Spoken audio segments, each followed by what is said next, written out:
The second book of Samuel.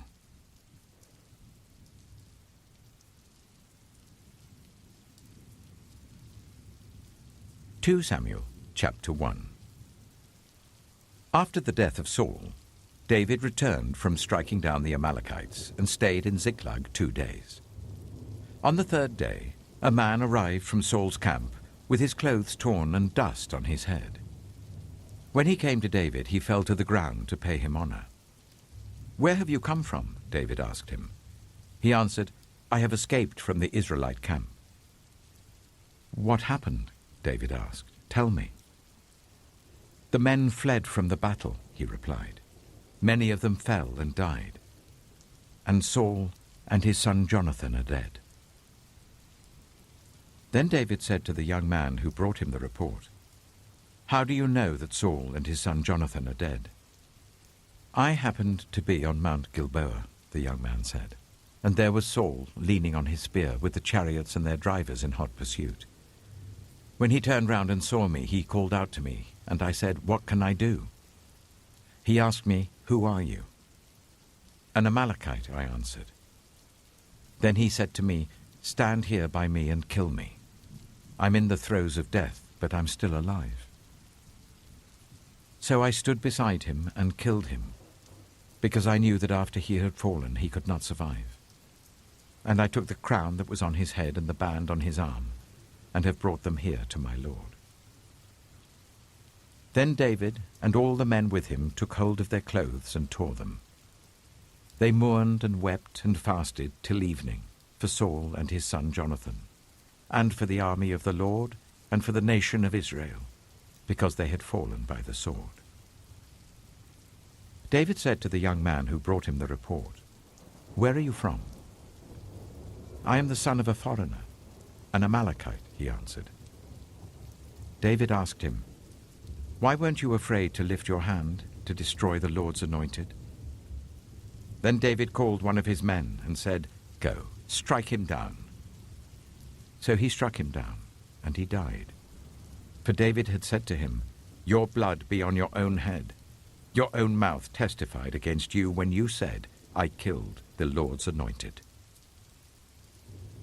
David took up this lament concerning Saul and his son Jonathan, and he ordered that the people of Judah be taught this lament of the bow. It is written in the book of Jasher. "A gazelle lies slain on your heights, Israel. How the mighty have fallen. Tell it not in Gath. Proclaim it not in the streets of Ashkelon, lest the daughters of the Philistines be glad, lest the daughters of the uncircumcised rejoice. Mountains of Gilboa, may you have neither dew nor rain. May no showers fall on your terraced fields. For there the shield of the mighty was despised, the shield of Saul, no longer rubbed with oil. From the blood of the slain, from the flesh of the mighty, the bow of Jonathan did not turn back. The sword of Saul did not return unsatisfied. Saul and Jonathan, in life they were loved and admired, and in death they were not parted. They were swifter than eagles, they were stronger than lions. Daughters of Israel, weep for Saul, who clothed you in scarlet and finery, who adorned your garments with ornaments of gold. How the mighty have fallen in battle. Jonathan lies slain on your heights. I grieve for you, Jonathan, my brother. You were very dear to me. Your love for me was wonderful, more wonderful than that of women. How the mighty have fallen. The weapons of war have perished."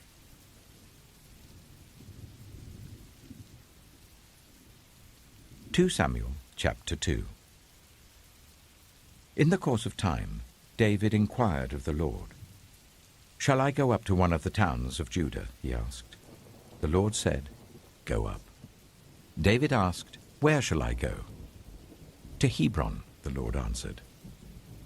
So David went up there with his 2 wives, Ahinoam of Jezreel and Abigail, the widow of Nabal of Carmel. David also took the men who were with him, each with his family, and they settled in Hebron and its towns. Then the men of Judah came to Hebron, and there they anointed David, king over the tribe of Judah. When David was told that it was the men from Jabesh-Gilead who had buried Saul, he sent messengers to them to say to them, "The Lord bless you for showing this kindness to Saul your master by burying him. May the Lord now show you kindness and faithfulness, and I too will show you the same favor because you have done this. Now then, be strong and brave, for Saul your master is dead, and the people of Judah have anointed me king over them." Meanwhile, Abner, son of Ner, the commander of Saul's army, had taken Ish-bosheth, son of Saul, and brought him over to Mahanaim. He made him king over Gilead, Ashuri, and Jezreel, and also over Ephraim, Benjamin, and all Israel. Ish-bosheth, son of Saul, was 40 years old when he became king over Israel, and he reigned 2 years. The tribe of Judah, however, remained loyal to David. The length of time David was king in Hebron over Judah was 7 years and 6 months. Abner, son of Ner, together with the men of Ish-bosheth, son of Saul, left Mahanaim and went to Gibeon. Joab, son of Zeruiah, and David's men went out and met them at the pool of Gibeon. One group sat down on one side of the pool, and one group on the other side. Then Abner said to Joab, "Let's have some of the young men get up and fight hand to hand in front of us." "All right, let them do it," Joab said. So they stood up and were counted, 12 men for Benjamin and Ish-bosheth, son of Saul, and 12 for David. Then each man grabbed his opponent by the head and thrust his dagger into his opponent's side, and they fell down together. So that place in Gibeon was called Helkath Hazurim. The battle that day was very fierce, and Abner and the Israelites were defeated by David's men. The 3 sons of Zeruiah were there, Joab, Abishai, and Asahel. Now Asahel was as fleet-footed as a wild gazelle. He chased Abner, turning neither to the right nor to the left as he pursued him. Abner looked behind him and asked, "Is that you, Asahel?" "It is," he answered. Then Abner said to him, "Turn aside to the right or to the left. Take on one of the young men and strip him of his weapons." But Asahel would not stop chasing him. Again Abner warned Asahel, "Stop chasing me. Why should I strike you down? How could I look your brother Joab in the face?" But Asahel refused to give up the pursuit. So Abner thrust the butt of his spear into Asahel's stomach, and the spear came out through his back.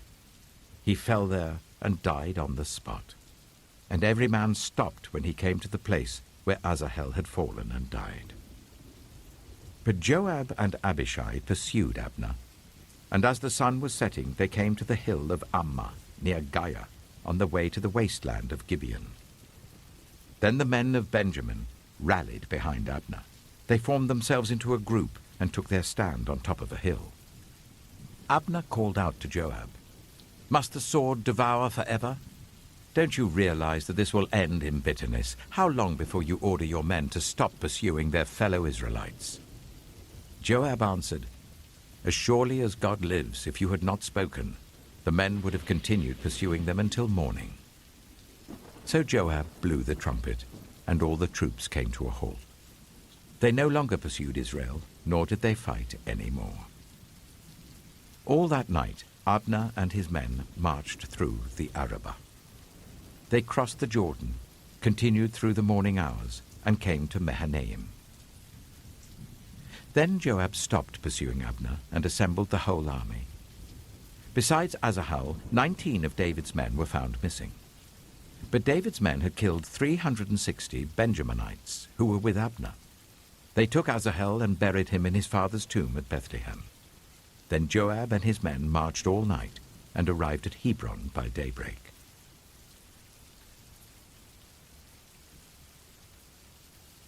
2 Samuel chapter 3. The war between the house of Saul and the house of David lasted a long time. David grew stronger and stronger, while the house of Saul grew weaker and weaker. Sons were born to David in Hebron. His firstborn was Amnon, the son of Ahinoam of Jezreel. His second, Chileab, the son of Abigail, the widow of Nabal of Carmel. The third, Absalom, the son of Maacah, daughter of Talmai, king of Geshur. The fourth, Adonijah, the son of Haggith. The fifth, Shephatiah, the son of Abital. And the sixth, Ithream, the son of David's wife Eglah. These were born to David in Hebron. During the war between the house of Saul and the house of David, Abner had been strengthening his own position in the house of Saul. Now Saul had had a concubine named Rizpah, daughter of Aiah, and Ish-bosheth said to Abner, "Why did you sleep with my father's concubine?" Abner was very angry because of what Ish-bosheth had said. So he answered, "Am I a dog's head on Judah's side? This very day I am loyal to the house of your father Saul and to his family and friends. I haven't handed you over to David. Yet now you accuse me of an offense involving this woman.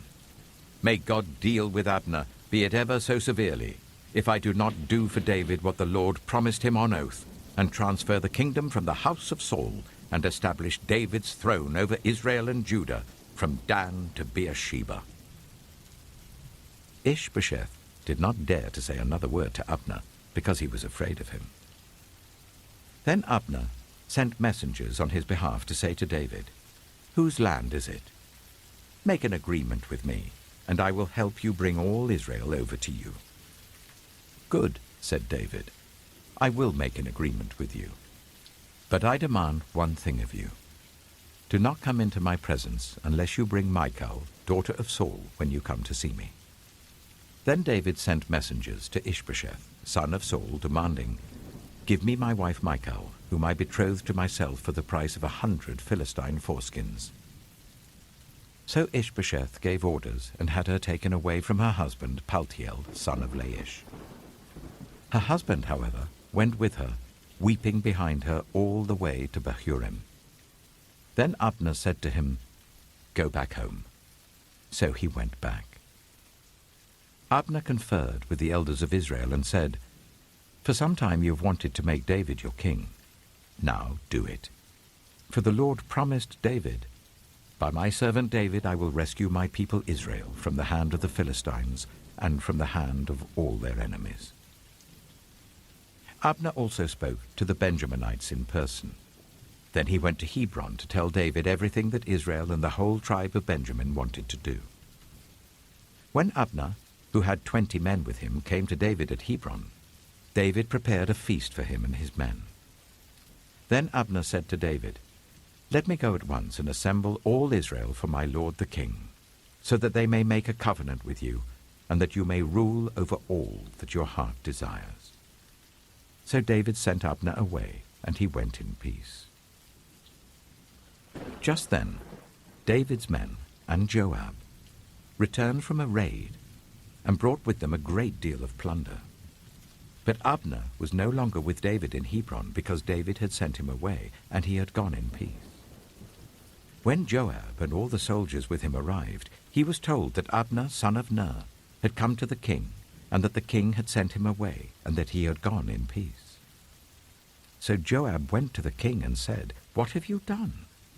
Look, Abner came to you. Why did you let him go? Now he is gone. You know Abner, son of Ner. He came to deceive you and observe your movements and find out everything you're doing." Joab then left David and sent messengers after Abner, and they brought him back from the cistern at Sirah. But David did not know it. Now when Abner returned to Hebron, Joab took him aside into an inner chamber, as if to speak with him privately. And there, to avenge the blood of his brother Asahel, Joab stabbed him in the stomach, and he died. Later, when David heard about this, he said, "I and my kingdom are forever innocent before the Lord concerning the blood of Abner, son of Ner.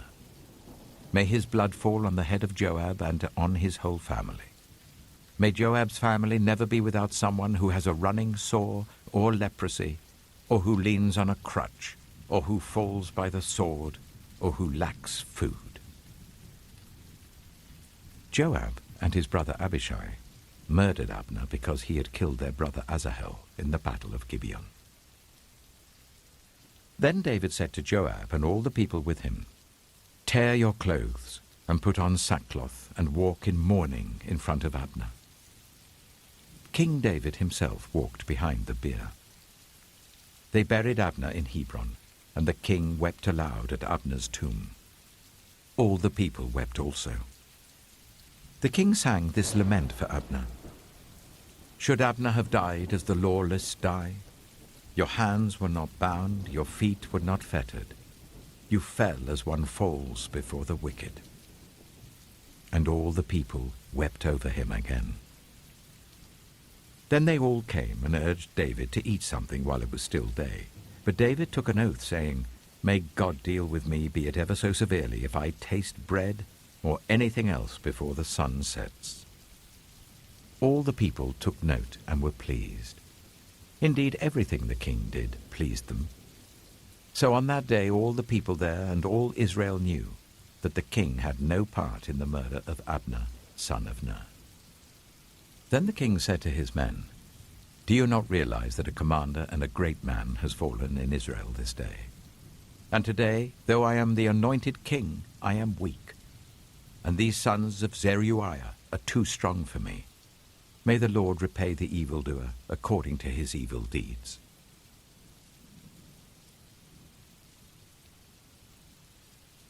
2 Samuel chapter 4. When Ish-bosheth, son of Saul, heard that Abner had died in Hebron, he lost courage, and all Israel became alarmed. Now Saul's son had 2 men who were leaders of raiding bands. One was named Baanah, and the other Rechab. They were sons of Rimmon the Beerothite, from the tribe of Benjamin. Beeroth is considered part of Benjamin because the people of Beeroth fled to Gittaim and have resided there as foreigners to this day. Jonathan, son of Saul, had a son who was lame in both feet. He was 5 years old when the news about Saul and Jonathan came from Jezreel. His nurse picked him up and fled, but as she hurried to leave, he fell and became disabled. His name was Mephibosheth. Now Rechab and Baanah, the sons of Rimmon the Beerothite, set out for the house of Ish-bosheth, and they arrived there in the heat of the day while he was taking his noonday rest. They went into the inner part of the house as if to get some wheat, and they stabbed him in the stomach. Then Rechab and his brother Baanah slipped away. They had gone into the house while he was lying on the bed in his bedroom. After they stabbed and killed him, they cut off his head. Taking it with them, they traveled all night by way of the Arabah. They brought the head of Ish-bosheth to David at Hebron and said to the king, "Here is the head of Ish-bosheth, son of Saul, your enemy, who tried to kill you. This day the Lord has avenged my lord the king against Saul and his offspring." David answered Rechab and his brother Baanah, the sons of Rimmon the Beerothite, "As surely as the Lord lives, who has delivered me out of every trouble, when someone told me Saul is dead, and thought he was bringing good news, I seized him and put him to death in Ziklag. That was the reward I gave him for his news. How much more, when wicked men have killed an innocent man in his own house and on his own bed? Should I not now demand his blood from your hand and rid the earth of you?" So David gave an order to his men, and they killed them. They cut off their hands and feet and hung the bodies by the pool in Hebron. But they took the head of Ish-bosheth and buried it in Abner's tomb at Hebron.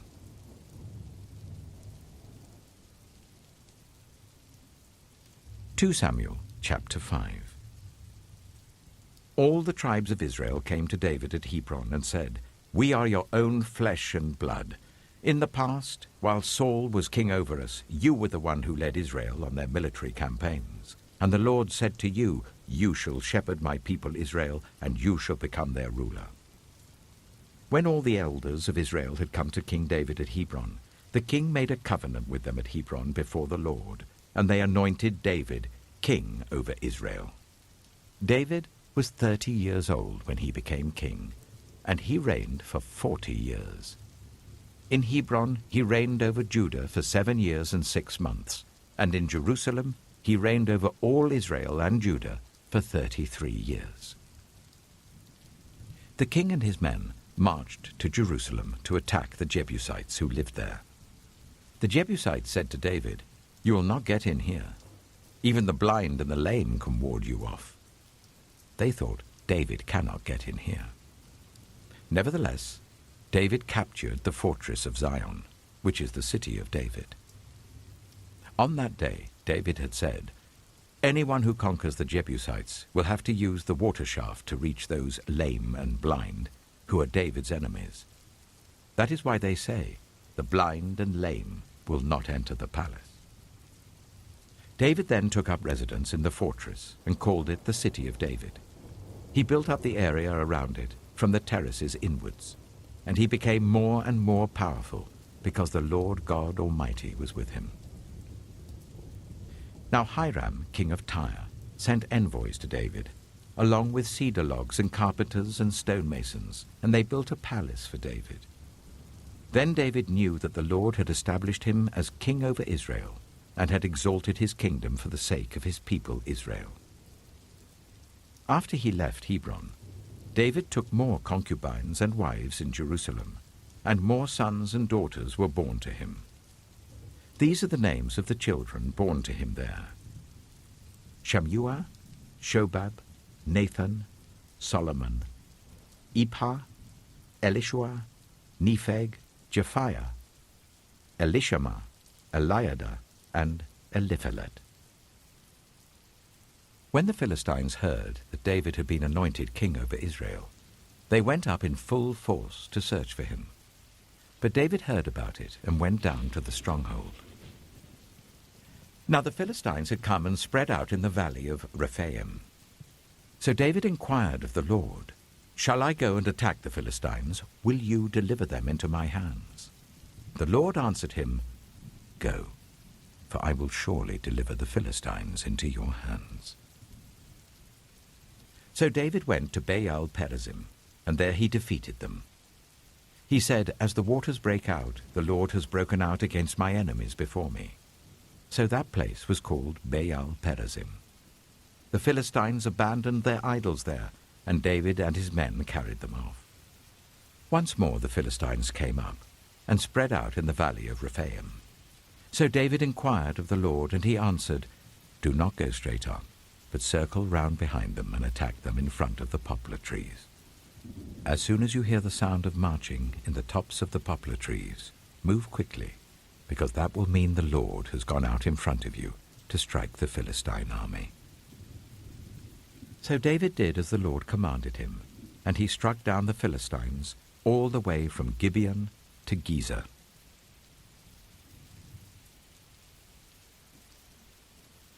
2 Samuel chapter 6. David again brought together all the able young men of Israel, 30,000. He and all his men went to Baalah in Judah to bring up from there the ark of God, which is called by the name of the Lord Almighty, who is enthroned between the cherubim on the ark. They set the ark of God on a new cart, and brought it from the house of Abinadab, which was on the hill. Uzzah and Ahio, sons of Abinadab, were guiding the new cart with the ark of God on it, and Ahio was walking in front of it. David and all Israel was celebrating with all their might before the Lord, with castanets, harps, lyres, tambourines, rattles, and cymbals. When they came to the threshing floor of Nakon, Uzzah reached out and took hold of the ark of God because the oxen stumbled. The Lord's anger burned against Uzzah because of his irreverent act.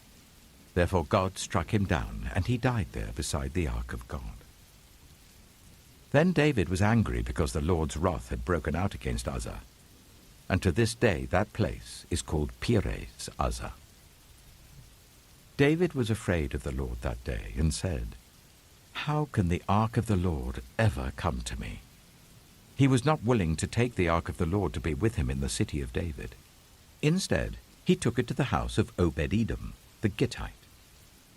The ark of the Lord remained in the house of Obed-Edom the Gittite for 3 months, and the Lord blessed him and his entire household. Now King David was told, "The Lord has blessed the household of Obed-Edom and everything he has because of the ark of God." So David went to bring up the ark of God from the house of Obed-Edom to the city of David with rejoicing.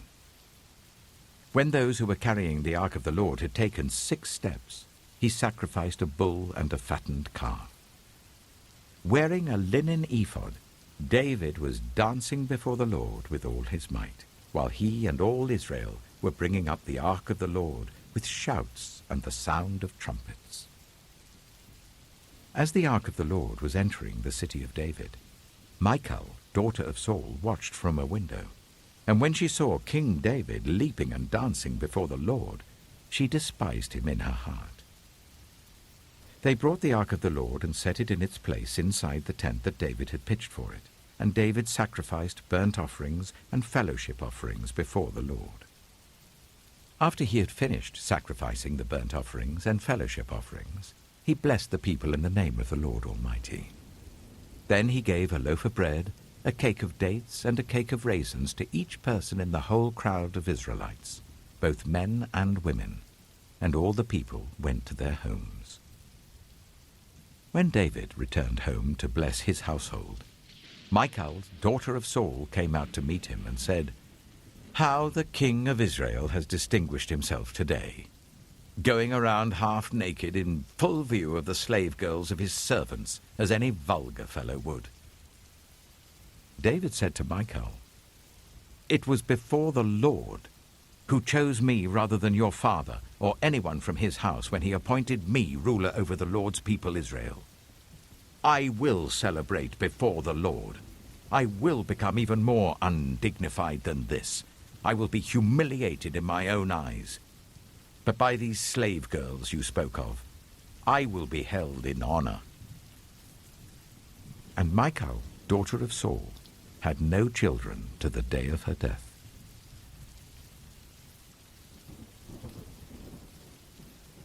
2 Samuel chapter 7. After the king was settled in his palace, and the Lord had given him rest from all his enemies around him, he said to Nathan the prophet, "Here I am, living in a house of cedar, while the ark of God remains in a tent." Nathan replied to the king, "Whatever you have in mind, go ahead and do it, for the Lord is with you." But that night the word of the Lord came to Nathan, saying, "Go and tell my servant David, this is what the Lord says. Are you the one to build me a house to dwell in? I have not dwelt in a house from the day I brought the Israelites up out of Egypt to this day. I have been moving from place to place with a tent as my dwelling. Wherever I have moved with all the Israelites, did I ever say to any of their rulers, whom I commanded to shepherd my people Israel, 'Why have you not built me a house of cedar?' Now then, tell my servant David, this is what the Lord Almighty says. I took you from the pasture, from tending the flock, and appointed you ruler over my people Israel. I have been with you wherever you have gone, and I have cut off all your enemies from before you. Now I will make your name great, like the names of the greatest men on earth. And I will provide a place for my people Israel, and will plant them so that they can have a home of their own, and no longer be disturbed. Wicked people shall not oppress them any more, as they did at the beginning, and have done ever since the time I appointed leaders over my people Israel. I will also give you rest from all your enemies. The Lord declares to you that the Lord himself will establish a house for you. When your days are over and you rest with your ancestors, I will raise up your offspring to succeed you, your own flesh and blood, and I will establish his kingdom. He is the one who will build a house for my name, and I will establish the throne of his kingdom forever.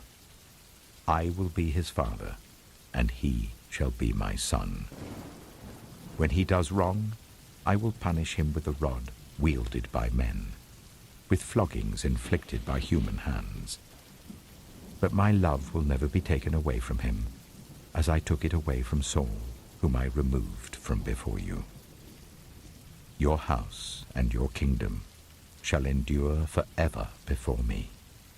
Your throne shall be established forever." Nathan reported to David all the words of this entire revelation. Then King David went in and sat before the Lord, and he said, "Who am I, sovereign Lord? And what is my family, that you have brought me this far? And as if this were not enough in your sight, sovereign Lord, you have also spoken about the future of the house of your servant, and this decree, sovereign Lord, is for a mere human. What more can David say to you? For you know your servant, sovereign Lord. For the sake of your word and according to your will, you have done this great thing and made it known to your servant. How great you are, sovereign Lord! There is no one like you, and there is no God but you, as we have heard with our own ears. And who is like your people Israel, the one nation on earth that God went out to redeem as a people for himself, and to make a name for himself, and to perform great and awesome wonders by driving out nations and their gods from before your people, whom you redeemed from Egypt? You have established your people Israel as your very own forever, and you, Lord, have become their God. And now, Lord God, keep forever the promise you have made concerning your servant and his house. Do as you promised, so that your name will be great forever. Then people will say, "The Lord Almighty is God over Israel," and the house of your servant David will be established in your sight.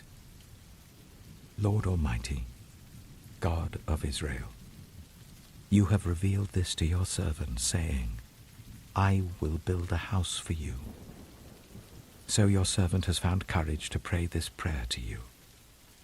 Sovereign Lord, you are God. Your covenant is trustworthy, and you have promised these good things to your servant. Now be pleased to bless the house of your servant, that it may continue forever in your sight. For you, sovereign Lord, have spoken, and with your blessing the house of your servant will be blessed forever.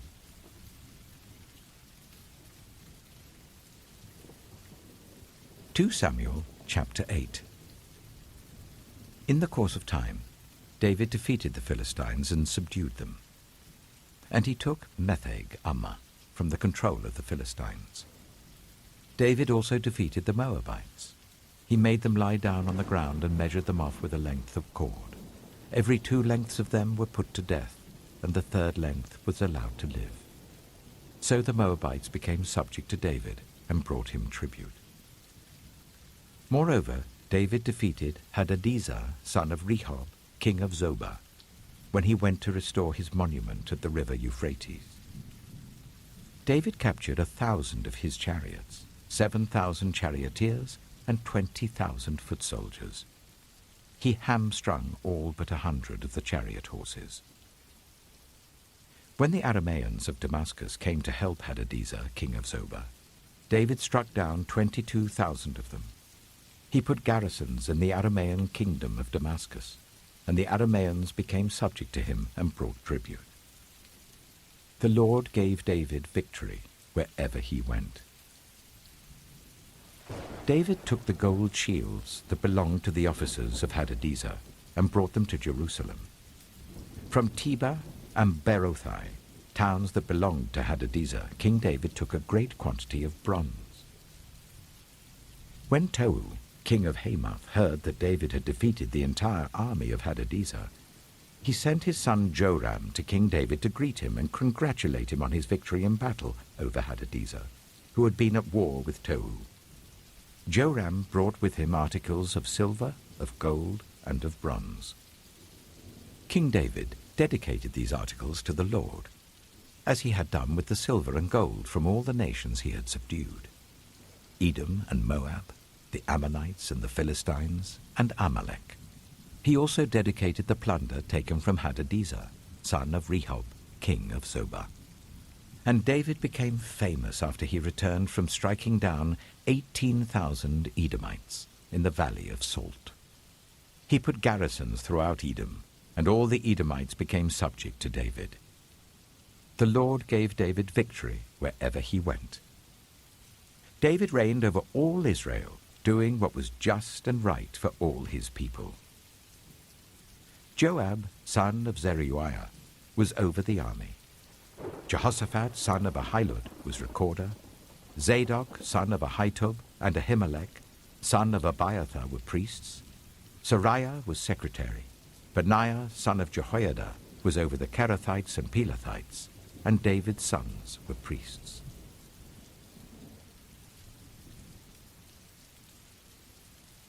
Samuel chapter 9. David asked, "Is there anyone still left of the house of Saul to whom I can show kindness for Jonathan's sake?" Now there was a servant of Saul's household named Ziba.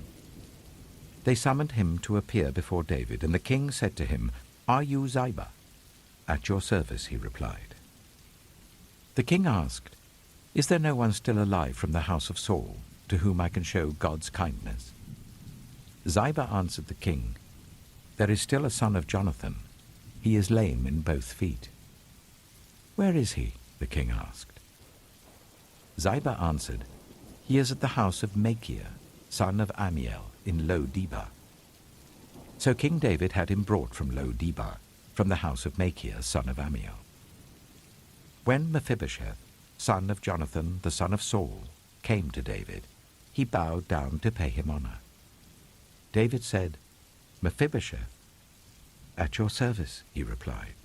"Don't be afraid," David said to him, "for I will surely show you kindness for the sake of your father Jonathan. I will restore to you all the land that belonged to your grandfather Saul, and you will always eat at my table." Mephibosheth bowed down and said, "What is your servant, that you should notice a dead dog like me?" Then the king summoned Ziba, Saul's steward, and said to him, "I have given your master's grandson everything that belonged to Saul and his family. You and your sons and your servants are to farm the land for him and bring in the crops, so that your master's grandson may be provided for. And Mephibosheth, grandson of your master, will always eat at my table." Now Ziba had 15 sons and 20 servants. Then Ziba said to the king, "Your servant will do whatever my lord the king commands his servant to do." So Mephibosheth ate at David's table like one of the king's sons. Mephibosheth had a young son named Micah, and all the members of Ziba's household were servants of Mephibosheth. And Mephibosheth lived in Jerusalem because he always ate at the king's table. He was lame in both feet.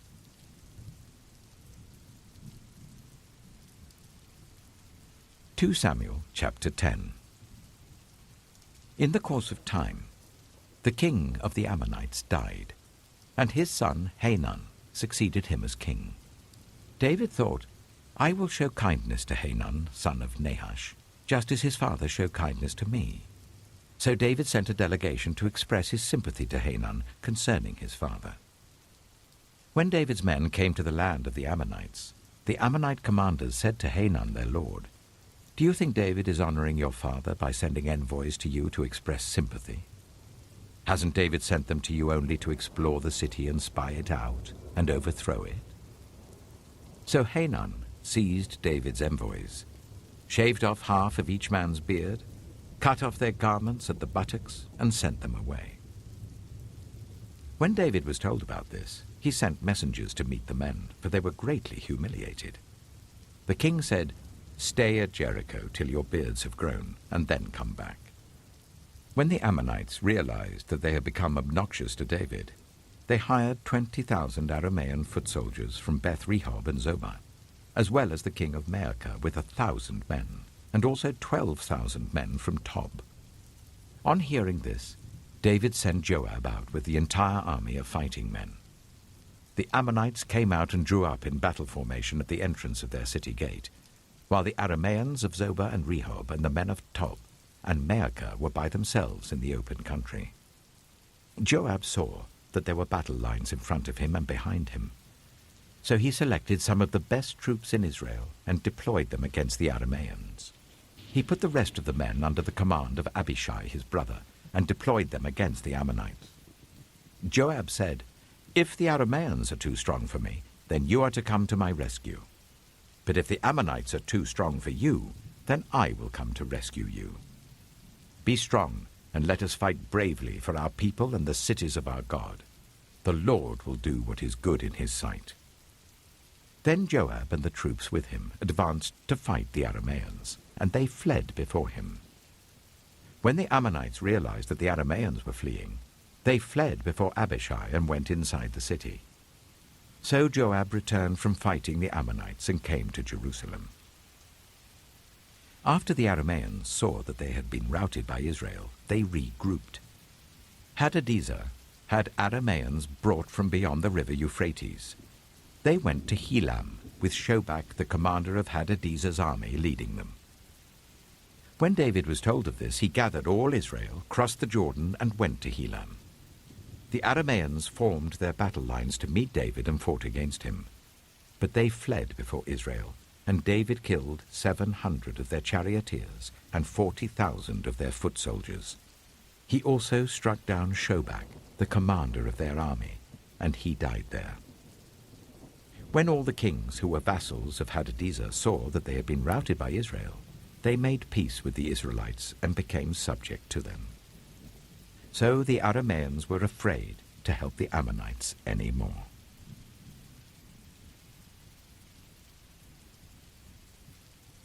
Samuel chapter 11.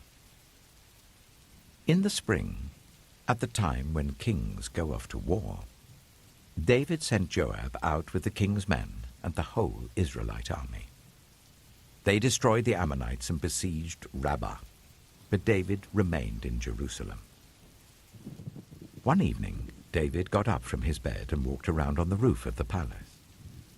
From the roof, he saw a woman washing. The woman was very beautiful, and David sent someone to find out about her. The man said, "She is Bathsheba, the daughter of Eliam, and the wife of Uriah the Hittite." Then David sent messengers to get her. She came to him, and he slept with her. Now she was purifying herself from her monthly uncleanness. Then she went back home. The woman conceived and sent word to David, saying, "I am pregnant."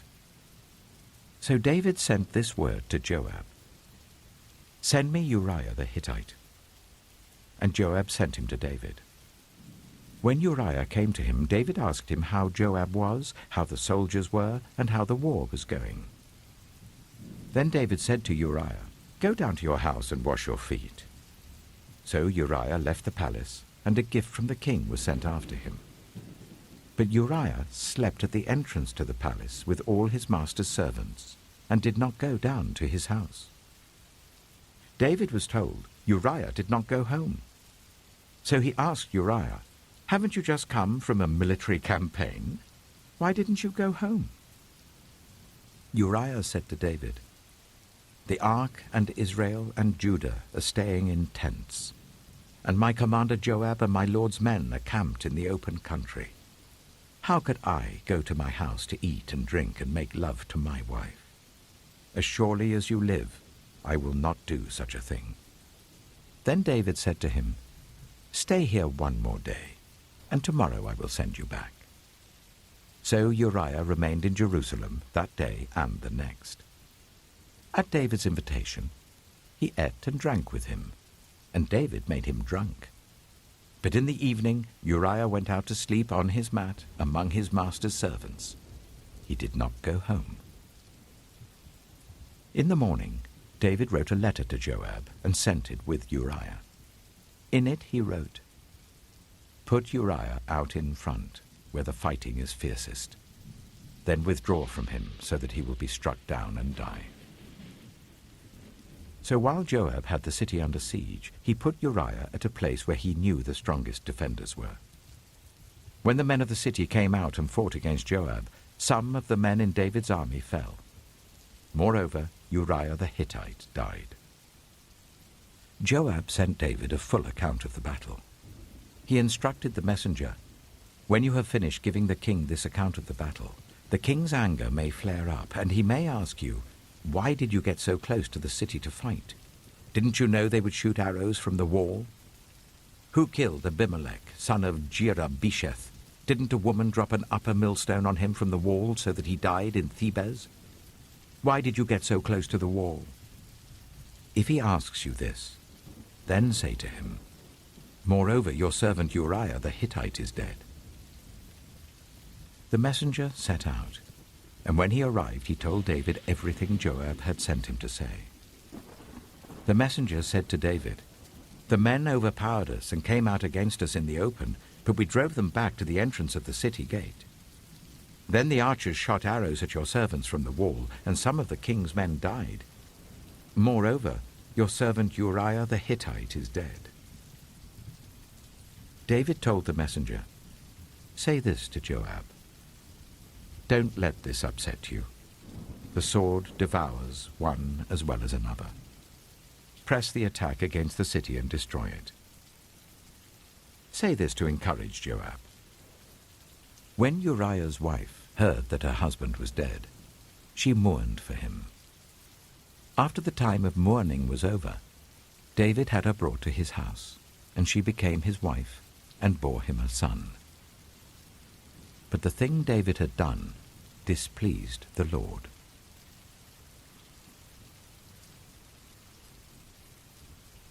2 Samuel chapter 12. The Lord sent Nathan to David. When he came to him, he said, "There were 2 men in a certain town, one rich and the other poor. The rich man had a very large number of sheep and cattle, but the poor man had nothing except one little ewe lamb that he had bought. He raised it, and it grew up with him and his children. It shared his food, drank from his cup, and even slept in his arms. It was like a daughter to him. Now a traveler came to the rich man, but the rich man refrained from taking one of his own sheep or cattle to prepare a meal for the traveler who had come to him. Instead, he took the ewe lamb that belonged to the poor man and prepared it for the one who had come to him. David burned with anger against the man and said to Nathan, "As surely as the Lord lives, the man who did this must die. He must pay for that lamb 4 times over because he did such a thing and had no pity." Then Nathan said to David, "You are the man. This is what the Lord, the God of Israel, says. I anointed you king over Israel, and I delivered you from the hand of Saul. I gave your master's house to you, and your master's wives into your arms. I gave you all Israel and Judah. And if all this had been too little, I would have given you even more. Why did you despise the word of the Lord by doing what is evil in his eyes?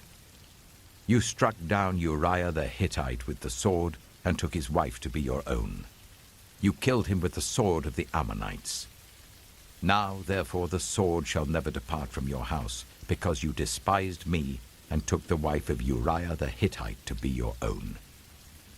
This is what the Lord says. Out of your own household I'm going to bring calamity on you. Before your very eyes I will take your wives and give them to one who is close to you, and he will sleep with your wives in broad daylight. You did it in secret, but I will do this thing in broad daylight before all Israel." Then David said to Nathan, "I have sinned against the Lord." Nathan replied, "The Lord has taken away your sin. You're not going to die. But because by doing this you have shown utter contempt for the Lord, the son born to you will die." After Nathan had gone home, the Lord struck the child that Uriah's wife had borne to David, and he became ill. David pleaded with God for the child. He fasted and spent the nights lying in sackcloth on the ground. The elders of his household stood beside him to get him up from the ground, but he refused. and he would not eat any food with them. On the 7th day, the child died. David's attendants were afraid to tell him that the child was dead, for they thought, while the child was still living, he wouldn't listen to us when we spoke to him. How can we now tell him the child is dead? He may do something desperate. David noticed that his attendants were whispering among themselves, and he realized that the child was dead. "Is the child dead?" he asked. "Yes," they replied. "He is dead." Then David got up from the ground. After he had washed, put on lotions and changed his clothes, he went into the house of the Lord and worshipped. Then he went to his own house, and at his request they served him food, and he ate. His attendants asked him, "Why are you acting in this way? While the child was alive, you fasted and wept, but now that the child is dead, you get up and eat." He answered, "While the child was alive, I fasted and wept. I thought, who knows? The Lord may be gracious to me and let the child live. But now that he is dead, why should I go on fasting? Can I bring him back again? I will go to him, but he will not return to me." Then David comforted his wife Bathsheba, and he went to her and made love to her.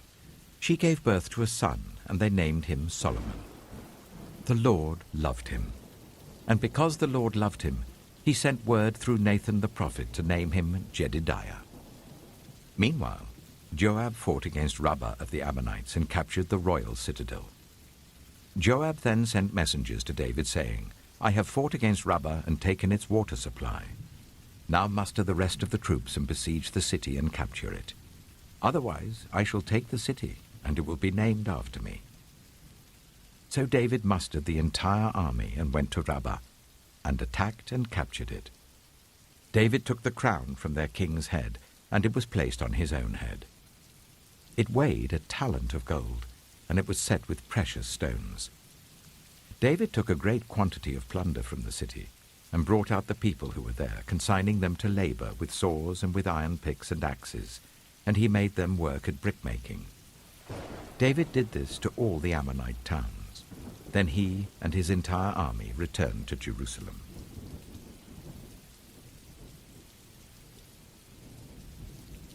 Samuel chapter 13. In the course of time, Amnon, son of David, fell in love with Tamar, the beautiful sister of Absalom, son of David. Amnon became so obsessed with his sister Tamar that he made himself ill. She was a virgin, and it seemed impossible for him to do anything to her. Now Amnon had an adviser named Jonadab, son of Shimeah, David's brother. Jonadab was a very shrewd man. He asked Amnon, "Why do you, the king's son, look so haggard morning after morning? Won't you tell me?" Amnon said to him, "I'm in love with Tamar, my brother Absalom's sister." "Go to bed and pretend to be ill," Jonadab said. "When your father comes to see you, say to him, 'I would like my sister Tamar to come and give me something to eat. Let her prepare the food in my sight, so that I may watch her and then eat it from her hand.'" So Amnon lay down and pretended to be ill. When the king came to see him, Amnon said to him, "I would like my sister Tamar to come and make some special bread in my sight, so that I may eat from her hand." David sent word to Tamar at the palace, "Go to the house of your brother Amnon and prepare some food for him." So Tamar went to the house of her brother Amnon, who was lying down. She took some dough, kneaded it, made the bread in his sight, and baked it. Then she took the pan and served him the bread, but he refused to eat. "Send everyone out of here," Amnon said. So everyone left him. Then Amnon said to Tamar, "Bring the food here into my bedroom, so that I may eat it from your hand." And Tamar took the bread she had prepared and brought it to her brother Amnon in his bedroom. But when she took it to him to eat, he grabbed her and said, "Come to bed with me, my sister." "No, my brother," she said to him, "don't force me." Such a thing should not be done in Israel. Don't do this wicked thing. What about me? Where could I get rid of my disgrace? And what about you? You would be like one of the wicked fools in Israel. Please speak to the king. He will not keep me from being married to you." But he refused to listen to her, and since he was stronger than she, he raped her. Then Amnon hated her with intense hatred. In fact, he hated her more than he had loved her. Amnon said to her, "Get up and get out." "No," she said to him. "Sending me away would be a greater wrong than what you have already done to me." But he refused to listen to her. He called his personal servant and said, "Get this woman out of my sight and bolt the door after her." So his servant put her out and bolted the door after her. She was wearing an ornate robe, for this was the kind of garment the virgin daughters of the king wore. Tamar put ashes on her head and tore the ornate robe she was wearing. She put her hands on her head and went away, weeping aloud as she went. Her brother Absalom said to her, "Has that Amnon, your brother, been with you?" "Be quiet for now, my sister. He is your brother. Don't take this thing to heart." And Tamar lived in her brother Absalom's house, a desolate woman. When King David heard all this, he was furious. And Absalom never said a word to Amnon, either good or bad. He hated Amnon because he had disgraced his sister Tamar. 2 years later, when Absalom's sheep shearers were at Baal-Hazor, near the border of Ephraim, he invited all the king's sons to come there. Absalom went to the king and said, "Your servant has had shearers come. Will the king and his attendants please join me?" "No, my son," the king replied. "All of us should not go. We would only be a burden to you." Although Absalom urged him, he still refused to go but gave him his blessing. Then Absalom said, "If not, please let my brother Amnon come with us." The king asked him, "Why should he go with you?" But Absalom urged him. So he sent with him Amnon and the rest of the king's sons. Absalom ordered his men, "Listen, when Amnon is in high spirits from drinking wine, and I say to you, 'Strike Amnon down,' then kill him. Don't be afraid. Haven't I given you this order? Be strong and brave." So Absalom's men did to Amnon what Absalom had ordered. Then all the king's sons got up, mounted their mules, and fled. While they were on their way, the report came to David, "Absalom has struck down all the king's sons. Not one of them is left." The king stood up, tore his clothes, and lay down on the ground, and all his attendants stood by with their clothes torn. But Jonadab, son of Shimeah, David's brother, said, "My lord should not think that they killed all the princes. Only Amnon is dead." This has been Absalom's express intention ever since the day that Amnon raped his sister Tamar. My lord the king should not be concerned about the report that all the king's sons are dead. Only Amnon is dead. Meanwhile, Absalom had fled. Now the man standing watch looked up and saw many people on the road west of him coming down the side of the hill. The watchman went and told the king, "I see men in the direction of Horonaim on the side of the hill."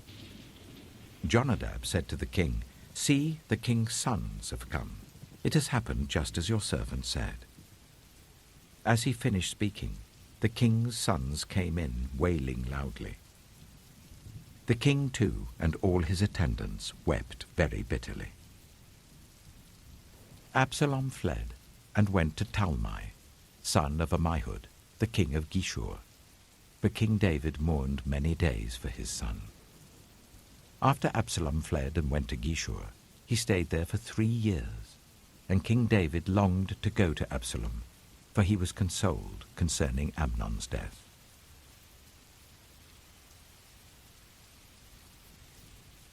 2 Samuel chapter 14. Joab, son of Zeruiah, knew that the king's heart longed for Absalom. So Joab sent someone to Tekoa, and had a wise woman brought from there. He said to her, "Pretend you are in mourning. Dress in mourning clothes and don't use any cosmetic lotions. Act like a woman who has spent many days grieving for the dead. Then go to the king and speak these words to him." And Joab put the words in her mouth. When the woman from Tekoa went to the king, she fell with her face to the ground to pay him honor, and she said, "Help me, your majesty." The king asked her, "What is troubling you?" She said, "I am a widow. My husband is dead. I, your servant, had 2 sons. They got into a fight with each other in the field, and no one was there to separate them. One struck the other and killed him. Now the whole clan has risen up against your servant. They say, 'Hand over the one who struck his brother down, so that we may put him to death for the life of his brother whom he killed. Then we will get rid of the heir as well.' They would put out the only burning coal I have left, leaving my husband neither name nor descendant on the face of the earth." The king said to the woman, "Go home, and I will issue an order on your behalf."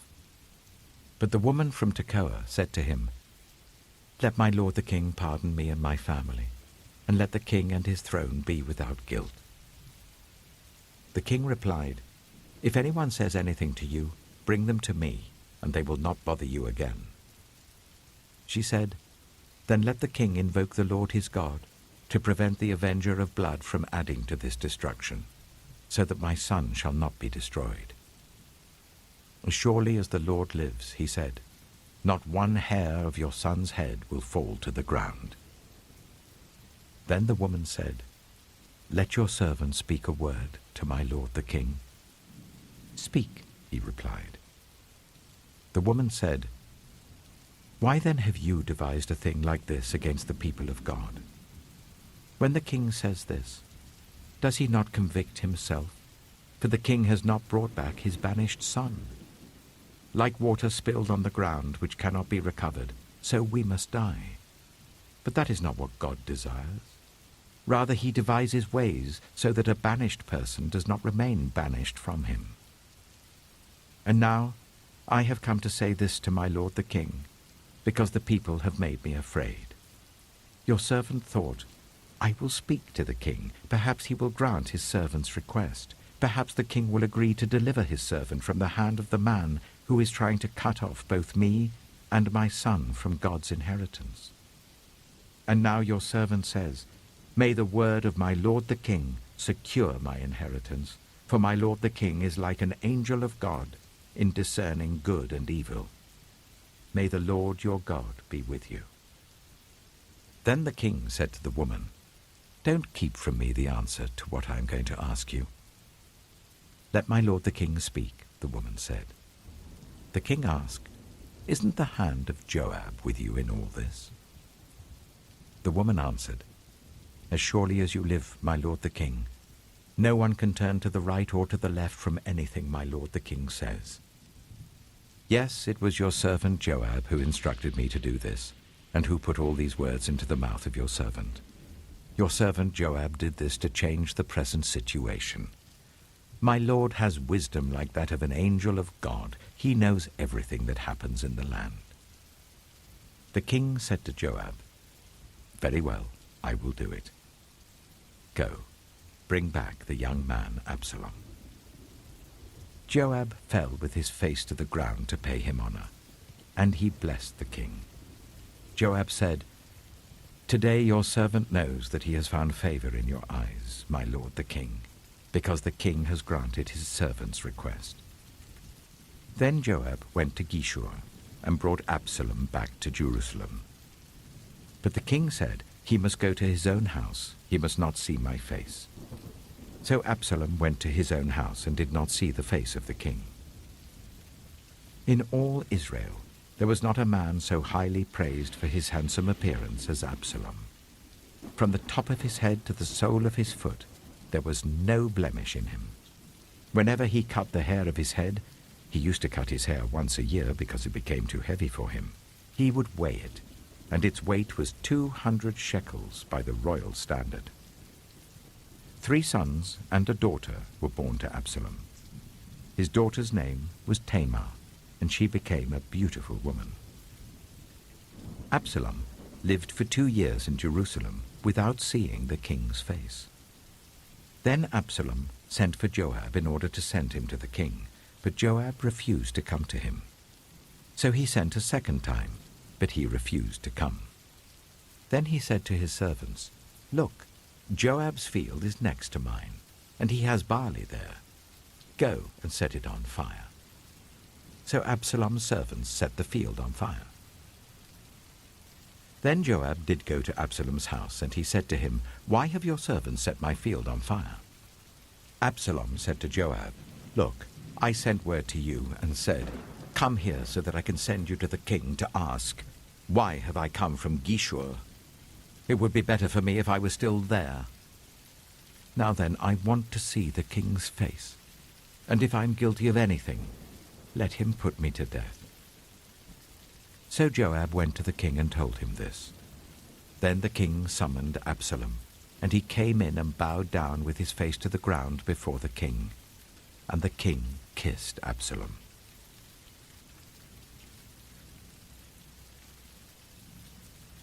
2 Samuel chapter 15. In the course of time, Absalom provided himself with a chariot and horses, and with 50 men to run ahead of him. He would get up early and stand by the side of the road leading to the city gate. Whenever anyone came with a complaint to be placed before the king for a decision, Absalom would call out to him, "What town are you from?" He would answer, "Your servant is from one of the tribes of Israel." Then Absalom would say to him, "Look, your claims are valid and proper, but there is no representative of the king to hear you." And Absalom would add, "If only I were appointed judge in the land, then everyone who has a complaint or case could come to me, and I would see that they receive justice." Also, whenever anyone approached him to bow down before him, Absalom would reach out his hand, take hold of him, and kiss him. Absalom behaved in this way towards all the Israelites who came to the king asking for justice, and so he stole the hearts of the people of Israel. At the end of 4 years, Absalom said to the king, "Let me go to Hebron and fulfill a vow I made to the Lord. While your servant was living in Geshur in Aram, I made this vow. If the Lord takes me back to Jerusalem, I will worship the Lord in Hebron." The king said to him, "Go in peace." So he went to Hebron. Then Absalom sent secret messengers throughout the tribes of Israel to say, "As soon as you hear the sound of the trumpets, then say, 'Absalom is king in Hebron.'" 200 men from Jerusalem had accompanied Absalom. They had been invited as guests and went quite innocently, knowing nothing about the matter. While Absalom was offering sacrifices, he also sent for Ahithophel, the Gilonite, David's counselor, to come from Gilo, his hometown. And so the conspiracy gained strength, and Absalom's following kept on increasing. A messenger came and told David, "The hearts of the people of Israel are with Absalom." Then David said to all his officials who were with him in Jerusalem, "Come, we must flee, or none of us will escape from Absalom. We must leave immediately, or he will move quickly to overtake us and bring ruin on us, and put the city to the sword." The king's officials answered him, "Your servants are ready to do whatever our lord the king chooses." The king set out, with his entire household following him. But he left 10 concubines to take care of the palace. So the king set out, with all the people following him, and they halted at the edge of the city. All his men marched past him, along with all the Kerethites and the Pelethites, and all the 600 Gittites who had accompanied him from Gath marched before the king. The king said to Ittai, the Gittite, "Why should you come along with us? Go back and stay with King Absalom. You are a foreigner, an exile from your homeland. You came only yesterday, and today shall I make you wander about with us, when I do not know where I'm going? Go back and take your people with you. May the Lord show you kindness and faithfulness." But Ittai replied to the king, "As surely as the Lord lives and as my lord the king lives, wherever my lord the king may be. Whether it means life or death, there will your servant be." David said to Ittai, "Go ahead, march on." So Ittai the Gittite marched on with all his men and the families that were with him. The whole countryside wept aloud as all the people passed by. The king also crossed the Kidron Valley, and all the people moved on towards the wilderness.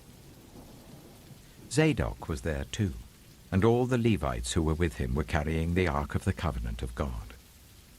They set down the Ark of God, and Abiathar offered sacrifices until all the people had finished leaving the city. Then the king said to Zadok, "Take the Ark of God back into the city. If I find favor in the Lord's eyes, he will bring me back and let me see it and his dwelling place again. But if he says I am not pleased with you, then I am ready. Let him do to me whatever seems good to him." The king also said to Zadok the priest, "Do you understand? Go back to the city with my blessing. Take your son Ahimaaz with you, and also Abiathar's son Jonathan. You and Abiathar return with your 2 sons.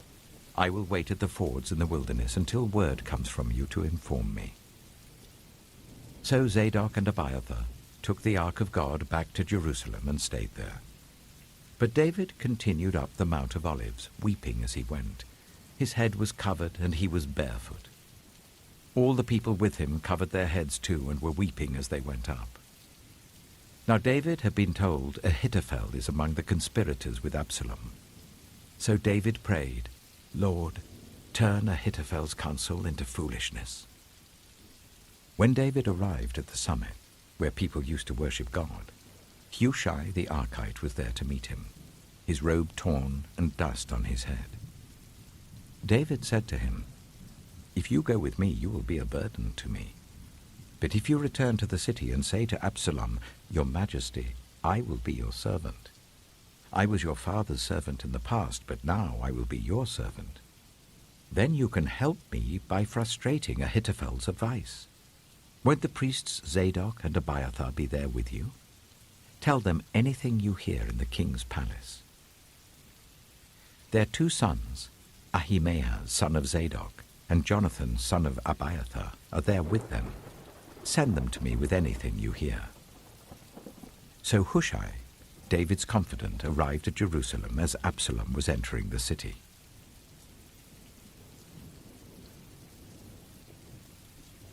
2 Samuel chapter 16. When David had gone a short distance beyond the summit, there was Ziba, the steward of Mephibosheth, waiting to meet him. He had a string of donkeys saddled and loaded with 200 loaves of bread, 100 cakes of raisins, 100 cakes of figs, and a skin of wine. The king asked Ziba, "Why have you brought these?" Ziba answered, "The donkeys are for the king's household to ride on, the bread and fruit are for the men to eat, and the wine is to refresh those who become exhausted in the wilderness." The king then asked, "Where is your master's grandson?" Ziba said to him, "He is staying in Jerusalem because he thinks, 'Today the Israelites will restore to me my grandfather's kingdom.'" Then the king said to Ziba, "All that belonged to Mephibosheth is now yours." "I humbly bow," Ziba said. "May I find favor in your eyes, my lord the king." As King David approached Bahurim, a man from the same clan as Saul's family came out from there. His name was Shimei, the son of Jirah, and he cursed as he came out. He pelted David and all the king's officials with stones, though all the troops in the special guard were on David's right and left. As he cursed, Shimei said, get out, you murderer, you scoundrel! The Lord has repaid you for all the blood you shed in the household of Saul, in whose place you have reigned. The Lord has given the kingdom into the hands of your son Absalom. You have come to ruin because you are a murderer." Then Abishai, son of Zeruiah, said to the king, "Why should this dead dog curse my lord the king? Let me go over and cut off his head." But the king said, "What does this have to do with you, you sons of Zeruiah? If he is cursing because the Lord said to him, 'Curse David,' who can ask, 'Why do you do this?'" David then said to Abishai and all his officials, "My son, my own flesh and blood, is trying to kill me. How much more then this Benjaminite? Leave him alone, let him curse, for the Lord has told him to. It may be that the Lord will look upon my misery and restore to me his covenant blessing instead of his curse today." So David and his men continued along the road, while Shimei was going along the hillside opposite him, cursing as he went and throwing stones at him and showering him with dirt. The king and all the people with him arrived at their destination exhausted, and there he refreshed himself. Meanwhile, Absalom and all the men of Israel came to Jerusalem, and Ahithophel was with him. Then Hushai the Archite, David's confidant, went to Absalom and said to him, "Long live the king! Long live the king!" Absalom said to Hushai, "So this is the love you show your friend? If he's your friend, why didn't you go with him?" Hushai said to Absalom, "No, the one chosen by the Lord, by these people and by all the men of Israel, his I will be, and I will remain with him. Furthermore, whom should I serve? Should I not serve the Son? Just as I served your father, so I will serve you." Absalom said to Ahithophel, "Give us your advice. What should we do?" Ahithophel answered, "Sleep with your father's concubines, whom he left to take care of the palace. Then all Israel will hear that you have made yourself obnoxious to your father, and the hands of everyone with you will be more resolute." So they pitched a tent for Absalom on the roof, and he slept with his father's concubines in the sight of all Israel. Now in those days, the advice Ahithophel gave was like that of one who inquires of God. That was how both David and Absalom regarded all of Ahithophel's advice.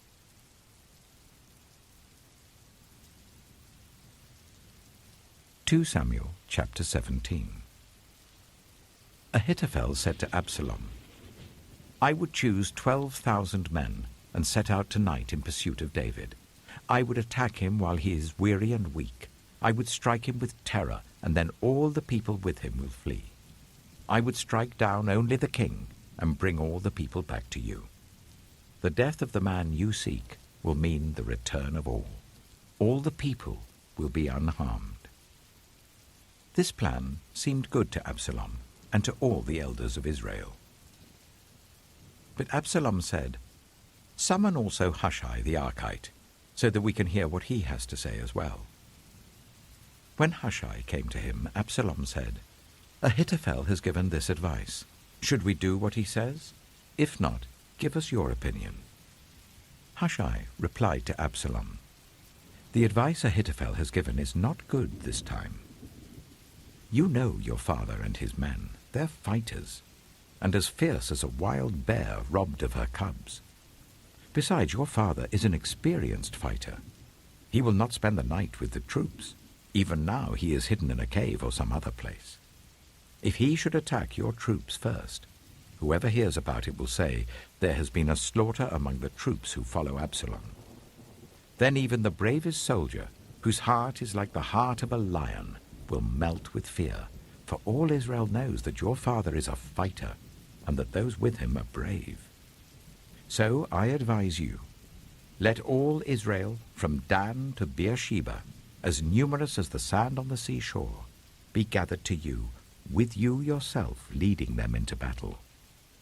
Then we will attack him wherever he may be found, and we will fall on him as dew settles on the ground. Neither he nor any of his men will be left alive. If he withdraws into a city, then all Israel will bring ropes to that city, and we will drag it down to the valley until not so much as a pebble is left." Absalom and all the men of Israel said, "The advice of Hushai the Archite is better than that of Ahithophel." For the Lord had determined to frustrate the good advice of Ahithophel in order to bring disaster on Absalom. Hushai told Zadok and Abiathar the priests, "Ahithophel has advised Absalom and the elders of Israel to do such and such, but I have advised them to do so and so." Now send a message at once and tell David, do not spend the night at the fords in the wilderness. Cross over without fail, or the king and all the people with him will be swallowed up. Jonathan and Ahimaaz were staying at En-rogel. A female servant was to go and inform them, and they were to go and tell King David, for they could not risk being seen entering the city. But a young man saw them and told Absalom. So the two of them left at once and went to the house of a man in Bahurim. He had a well in his courtyard, and they climbed down into it. His wife took a covering and spread it out over the opening of the well and scattered corn over it. No one knew anything about it. When Absalom's men came to the woman of the house, they asked, "Where are Ahimaaz and Jonathan?" The woman answered them, "They crossed over the brook." The men searched but found no one, so they returned to Jerusalem. After they had gone, the two climbed out of the well and went to inform King David. They said to him, "Set out and cross the river at once. Ahithophel has advised such and such against you." So David and all the people with him set out and crossed the Jordan. By daybreak, no one was left who had not crossed the Jordan. When Ahithophel saw that his advice had not been followed, he saddled his donkey and set out for his house in his hometown. He put his house in order and then hanged himself. So he died and was buried in his father's tomb. David went to Mahanaim, and Absalom crossed the Jordan with all the men of Israel. Absalom had appointed Amasa over the army in place of Joab. Amasa was the son of Jether, an Ishmaelite who had married Abigail, the daughter of Nahash, the sister of Zeruiah, the mother of Joab. The Israelites and Absalom camped in the land of Gilead. When David came to Mahanaim, Shobai, son of Nahash from Rabbah of the Ammonites, and Machir, son of Ammiel from Lo-debar, and Barzillai the Gilead from Rogelim, brought bedding and bowls and articles of pottery.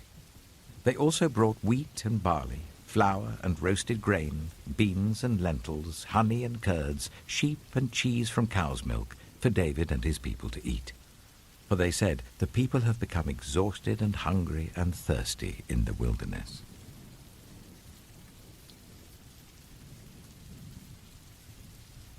2 Samuel chapter 18. David mustered the men who were with him and appointed over them commanders of thousands and commanders of hundreds. David sent out his troops, a third under the command of Joab, a third under Joab's brother Abishai, son of Zeruiah, and a third under Ittai the Gittite. The king told the troops, "I myself will surely march out with you." But the men said, "You must not go out. If we are forced to flee, they won't care about us. Even if half of us die, they won't care. But you are worth 10,000 of us. It would be better now for you to give us support from the city." The king answered, "I will do whatever seems best to you." So the king stood beside the gate while all his men marched out in units of hundreds and of thousands. The king commanded Joab, Abishai, and Ittai, "Be gentle with the young man Absalom for my sake." And all the troops heard the king give orders concerning Absalom to each of the commanders. David's army marched out of the city to fight Israel, and the battle took place in the forest of Ephraim. There Israel's troops were routed by David's men, and the casualties that day were great, 20,000 men. The battle spread out over the whole countryside, and the forest swallowed up more men that day than the sword. Now Absalom happened to meet David's men. He was riding his mule, and as the mule went under the thick branches of a large oak, Absalom's hair got caught in the tree. He was left hanging in mid-air while the mule he was riding kept on going. When one of the men saw what had happened, he told Joab, "I have just seen Absalom hanging in an oak tree." Joab said to the man who had told him this, "What? You saw him? Why didn't you strike him to the ground right there? Then I would have had to give you 10 shekels of silver and a warrior's belt." But the man replied, "Even if 1,000 shekels were weighed out into my hands, I would not lay a hand on the king's son." In our hearing, the king commanded you and Abishai and Ittai, protect the young man Absalom for my sake. And if I had put my life in jeopardy, and nothing is hidden from the king, you would have kept your distance from me. Joab said, I'm not going to wait like this for you. So he took 3 javelins in his hand and plunged them into Absalom's heart while Absalom was still alive in the oak tree. And 10 of Joab's armor-bearers surrounded Absalom, struck him, and killed him. Then Joab sounded the trumpet, and the troops stopped pursuing Israel, for Joab halted them. They took Absalom, threw him into a big pit in the forest, and piled up a large heap of rocks over him. Meanwhile, all the Israelites fled to their homes. During his lifetime, Absalom had taken a pillar and erected it in the king's valley as a monument to himself, for he thought, I have no son to carry on the memory of my name.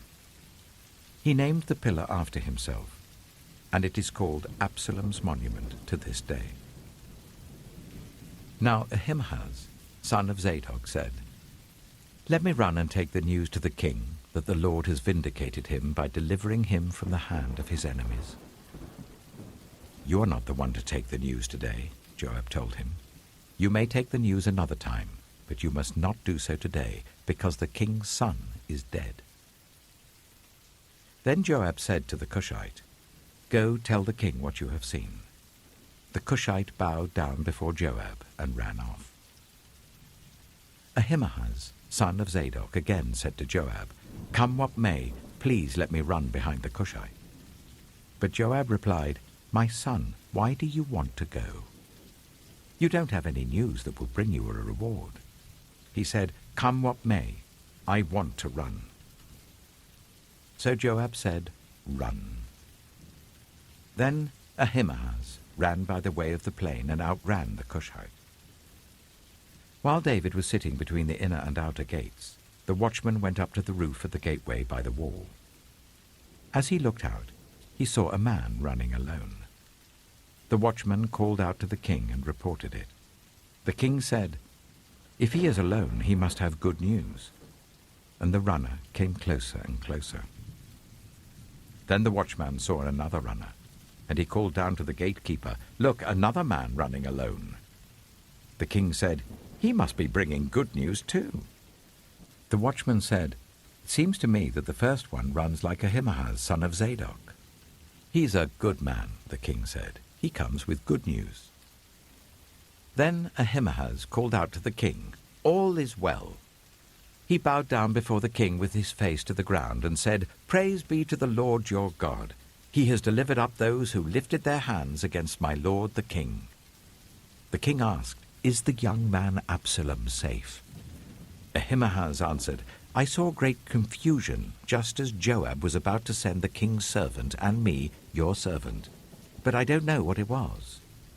The king said, Stand aside and wait here. So he stepped aside and stood there. Then the Cushite arrived and said, My lord the king, hear the good news. The Lord has vindicated you today by delivering you from the hand of all who rose up against you. The king asked the Cushite, Is the young man Absalom safe? The Cushite replied, May the enemies of my lord the king and all who rise up to harm you be like that young man. The king was shaken. He went up to the room over the gateway and wept. As he went, he said, Oh, my son Absalom, my son Absalom. If only I had died instead of you, O Absalom, my son, my son.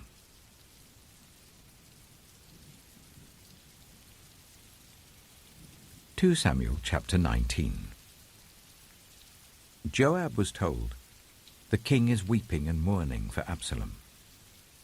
And for the whole army, the victory that day was turned into mourning, because on that day the troops heard it said, The king is grieving for his son. The men stole into the city that day, as men steal in who are ashamed when they flee from battle. The king covered his face and cried out, Oh, my son Absalom! Oh, Absalom, my son, my son! Then Joab went into the house to the king and said, "Today you have humiliated all your men who have just saved your life and the lives of your sons and daughters and the lives of your wives and concubines. You love those who hate you and hate those who love you. You have made it clear today that the commanders and their men mean nothing to you. I see that you would be pleased if Absalom were alive today and all of us were dead. Now go out and encourage your men. I swear by the Lord that if you don't go out, not a man will be left with you by nightfall. This will be worse for you than all the calamities that have come on you from your youth till now." So the king got up and took his seat in the gateway. When the men were told the king is sitting in the gateway, they all came before him. Meanwhile, the Israelites had fled to their homes. Throughout the tribes of Israel, all the people were arguing among themselves, saying, "The king delivered us from the hand of our enemies. He is the one who rescued us from the hand of the Philistines. But now he has fled the country to escape from Absalom, and Absalom, whom we anointed to rule over us, has died in battle. So why do you say nothing about bringing the king back?"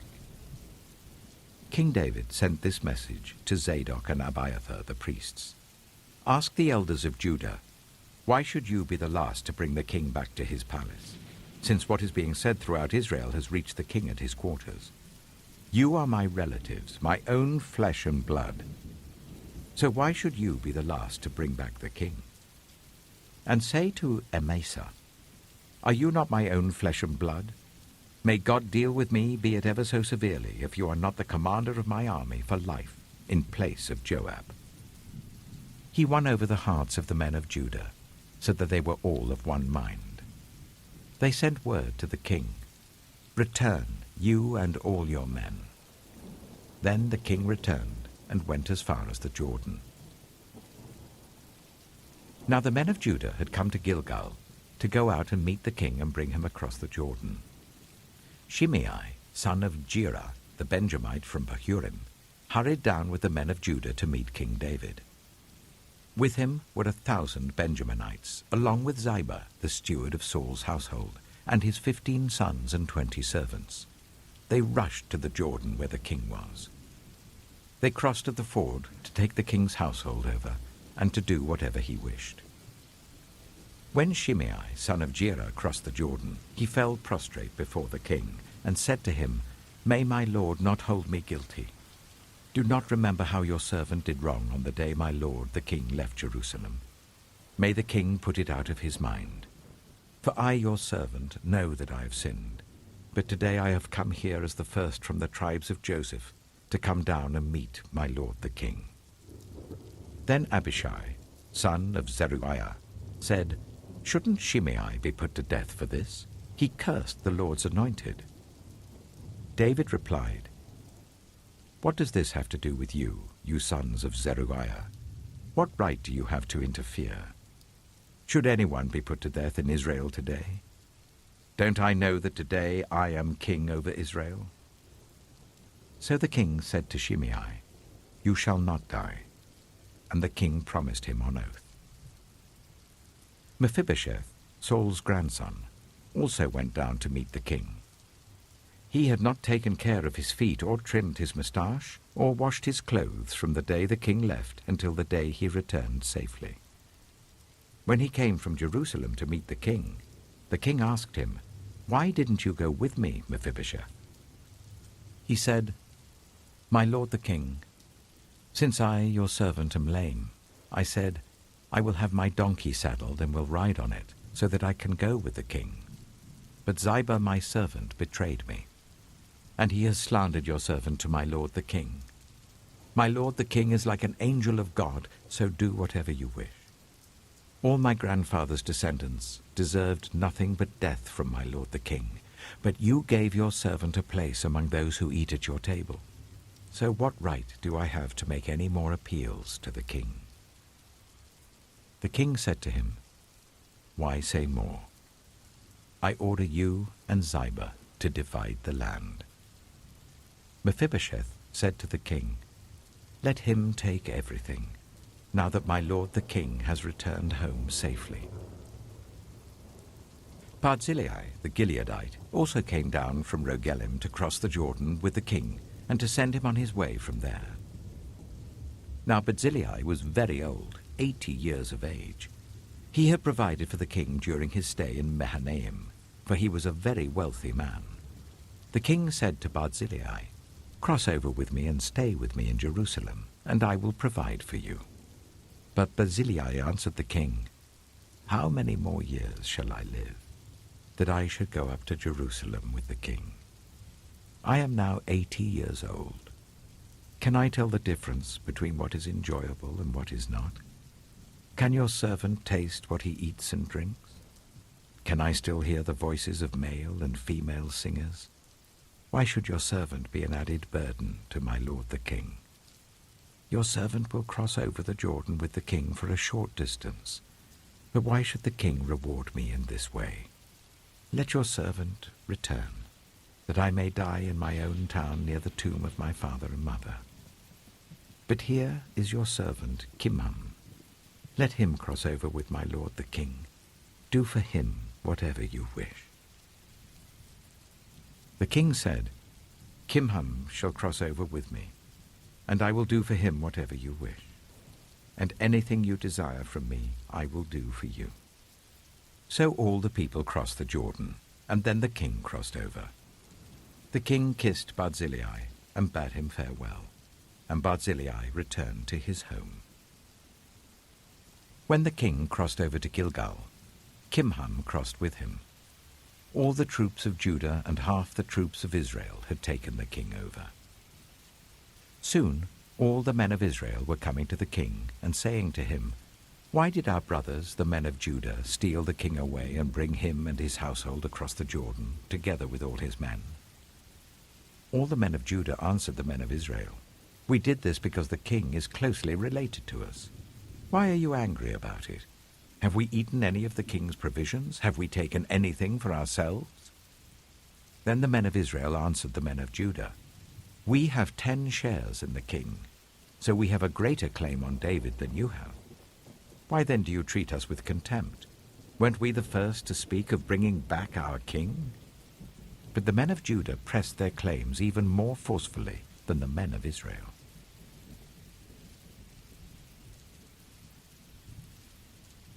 2 Samuel chapter 20.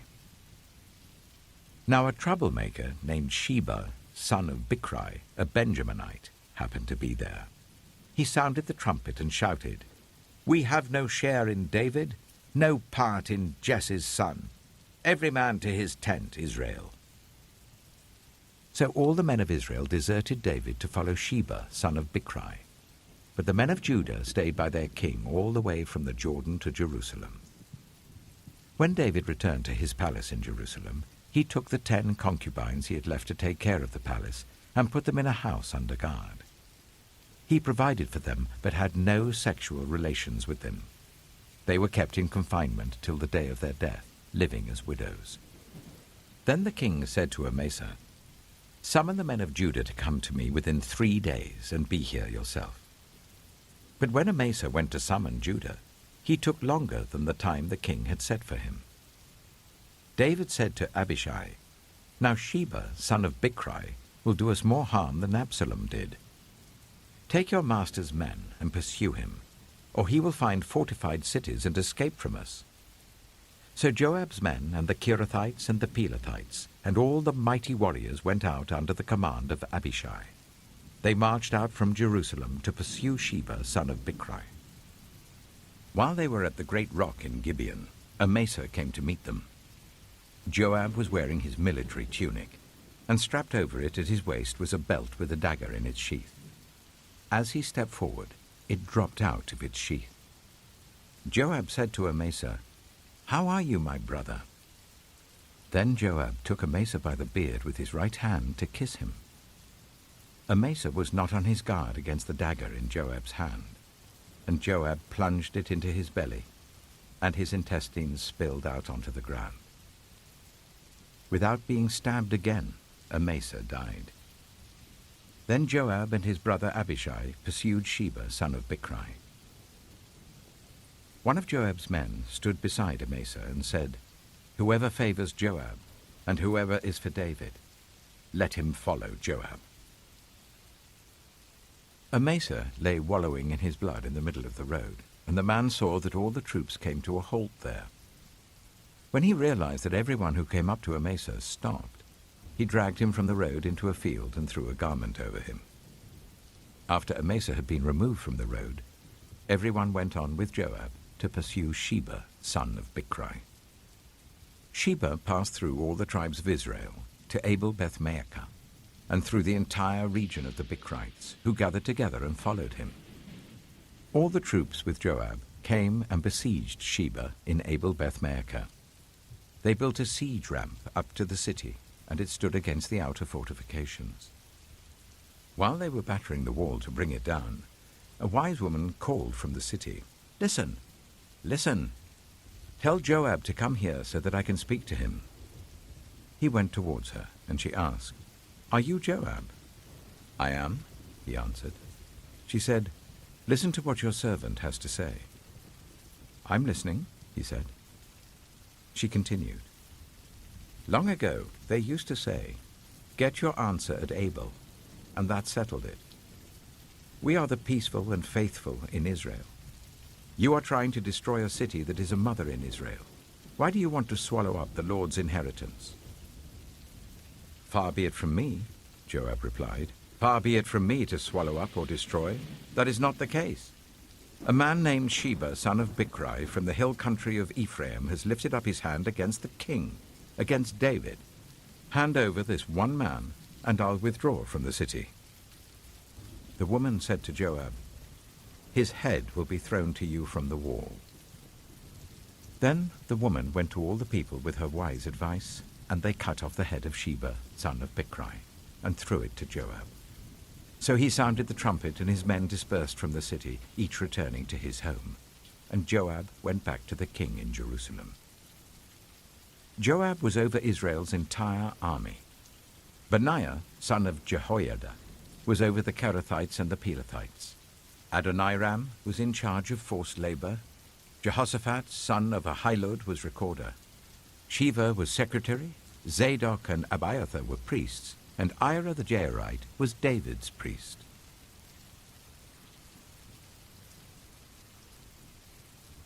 (2 Samuel chapter 21). During the reign of David, there was a famine for 3 successive years. So David sought the face of the Lord. The Lord said, "It is on account of Saul and his blood-stained house. It is because he put the Gibeonites to death."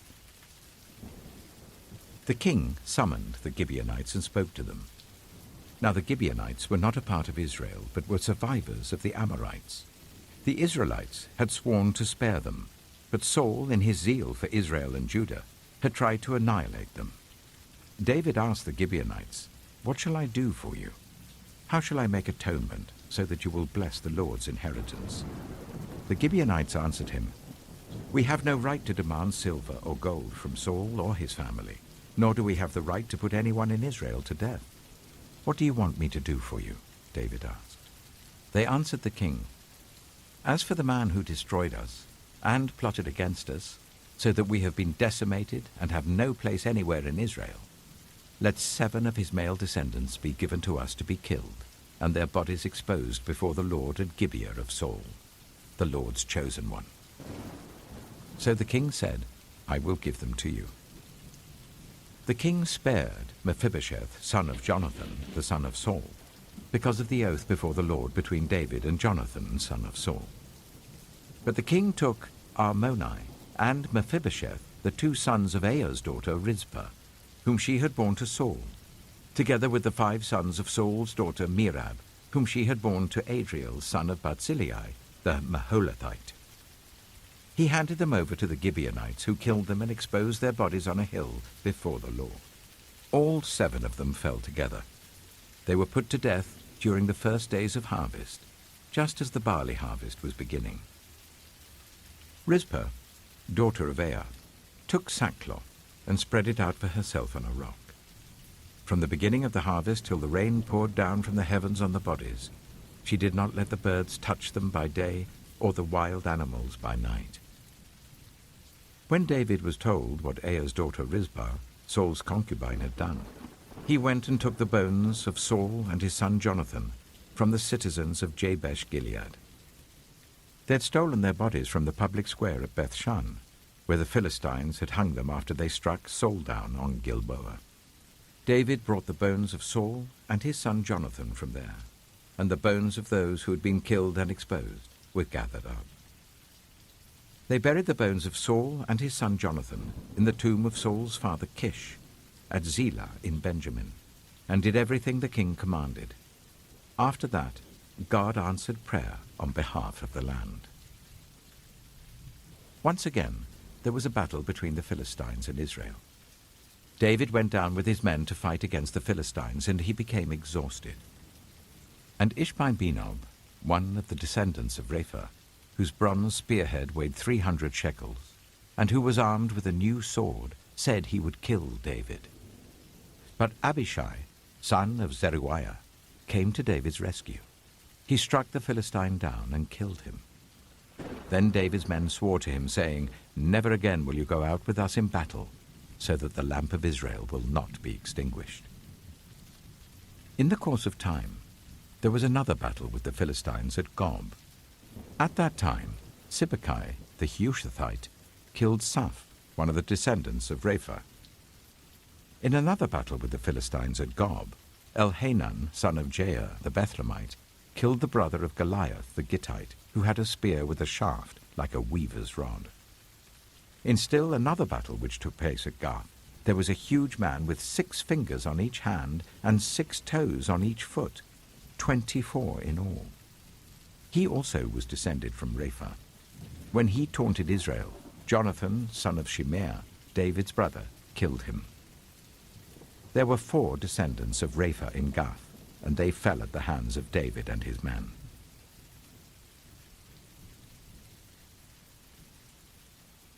Samuel chapter 22. David sang to the Lord the words of this song when the Lord delivered him from the hand of all his enemies and from the hand of Saul. He said, "The Lord is my rock, my fortress and my deliverer. My God is my rock in whom I take refuge, my shield and the horn of my salvation. He is my stronghold, my refuge and my Saviour. From violent people you save me. I called to the Lord who is worthy of praise, and have been saved from my enemies.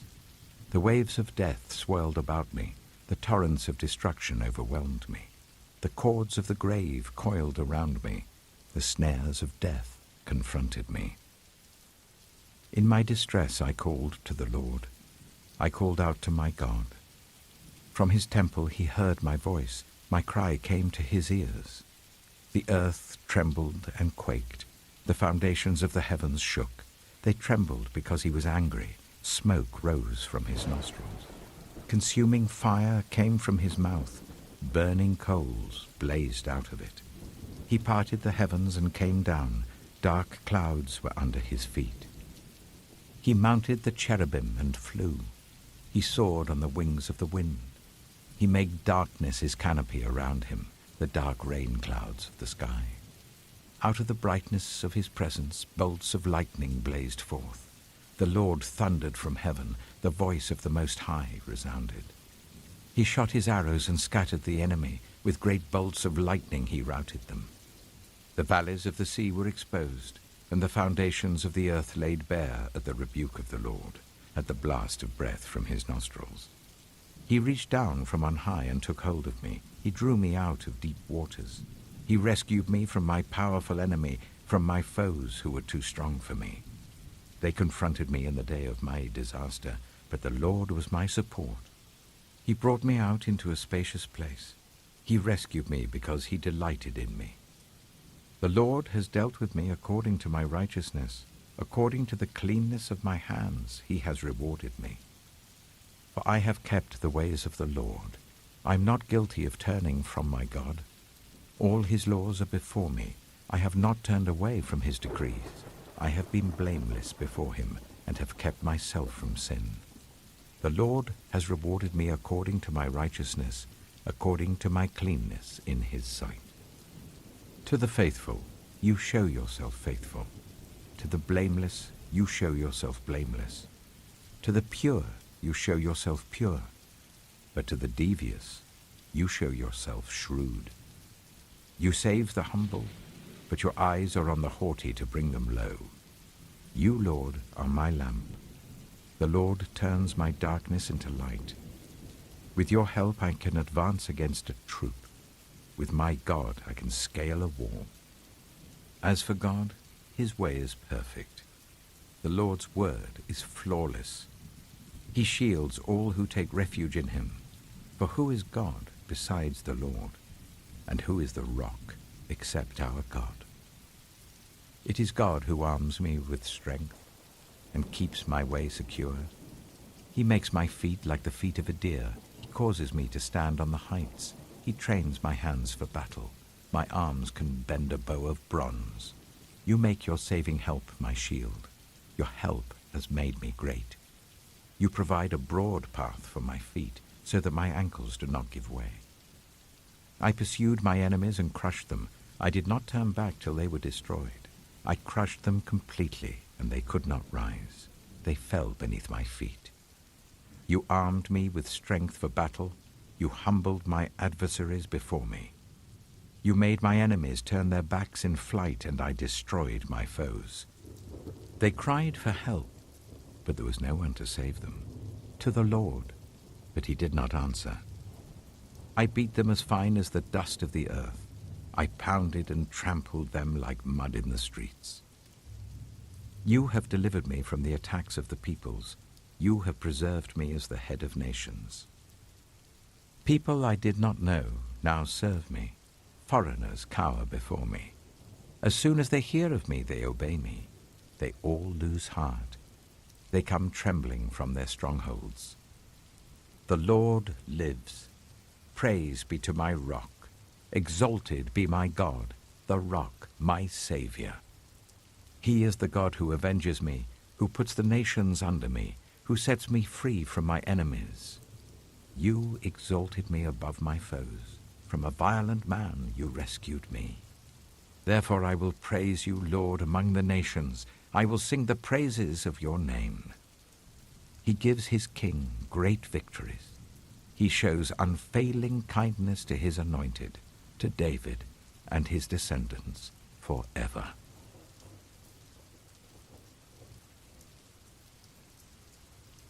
Two Samuel chapter 23.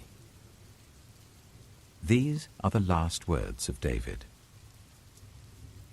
The inspired utterance of David, son of Jesse, the utterance of the man exalted by the Most High, the man anointed by the God of Jacob, the hero of Israel's songs. The Spirit of the Lord spoke through me. His word was on my tongue.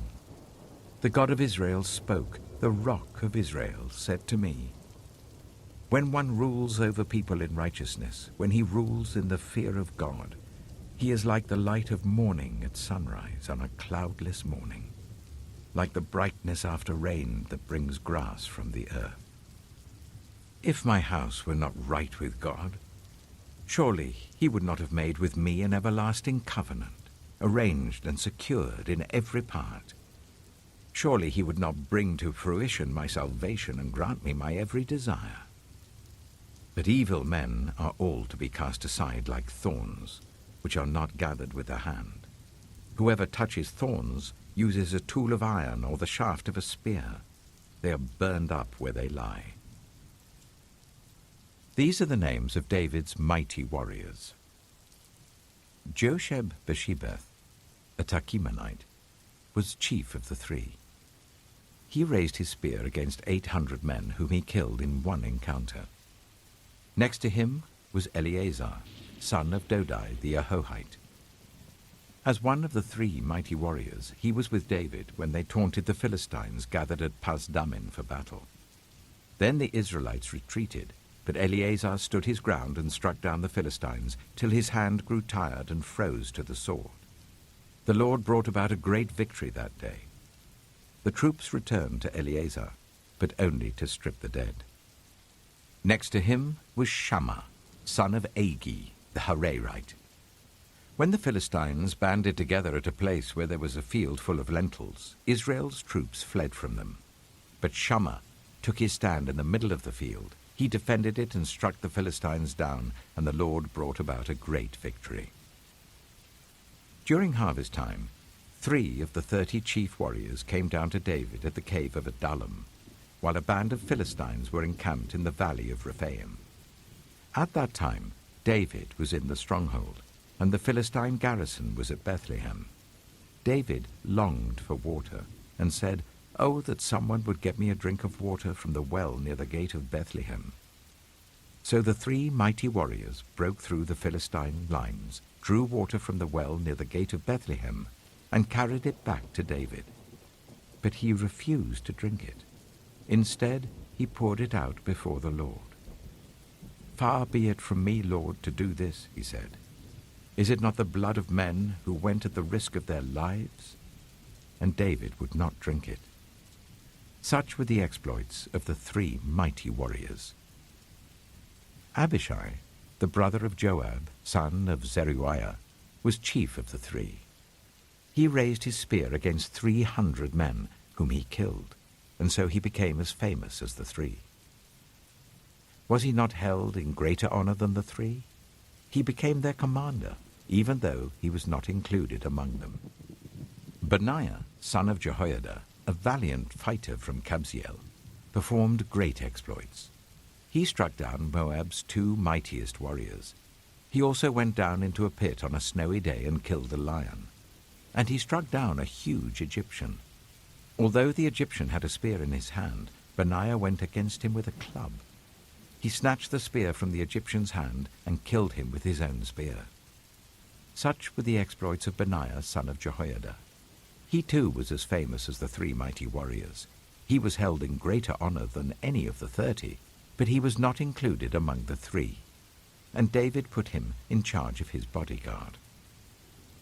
Among the 30 were Asahel, the brother of Joab, Elhanan, son of Dodo, from Bethlehem, Shammah, the Harodite, Elika, the Harodite, Helez, the Paltite, Ira, son of Ikesh, from Tekoa, Abiezer, from Anathoth, Sibbecai, the Hushathite, Zalmon, the Ahohite, Maharai, the Netophathite, Heled, son of Baanah, the Netophathite, Ittai, son of Ribai, from Gibeah in Benjamin, Benaiah, the Pirathonite, Hiddai, from the ravines of Gaash, Abi-Albon, the Arbathite, Azmaveth, the Barumite, Eliabah, the Shaalbonite, the sons of Jashen, Jonathan, son of Shammah, the Hararite, Ahiam, son of Sherah, the Hararite, Eliphalet, son of Ahazbai, the Maacathite, Eliam, son of Ahithophel, the Gilonite, Hezro, the Carmelite, Perai, the Arbite, Igal, son of Nathan from Zobah, the son of Hagrai, Zelek, the Ammonite, Naharai, the Beerothite, the armor-bearer of Joab, son of Zeruiah, Ira, the Ithrite, Gareb, the Ithrite, and Uriah, the Hittite. There were 37 in all.